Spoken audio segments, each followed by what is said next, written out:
Welcome to the slop farm. Enjoy the video. You start with power off and the presser foot raised. This relieves tension so thread seats properly. Wind a full bobbin on the dedicated spindle until it clicks. This ensures even tension. Once done, place the bobbin into the case following the arrow. Make sure the thread exits in the correct direction so the machine pulls it up smoothly. As you work, keep thread tails short but accessible. This makes the next step quicker and prevents snags during initial stitching. Now you route the upper thread. Pass it through the first hook and firmly into the tension discs. This controls stitch tightness. Next, pull the thread up into the take-up lever until it clicks into place so thread feeds consistently. Continue through the numbered guides, which align thread flow.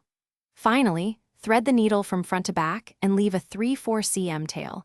This short tail helps you draw the bobbin thread up without tangles when you manually turn the handwheel. Finish by holding the upper thread and turning the handwheel toward you to lower and then raise the needle. This action catches the bobbin thread and brings it to the surface.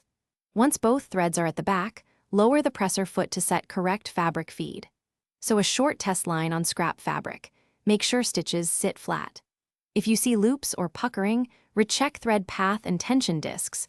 Rethreading the upper thread often fixes common problems quickly. Thanks for watching.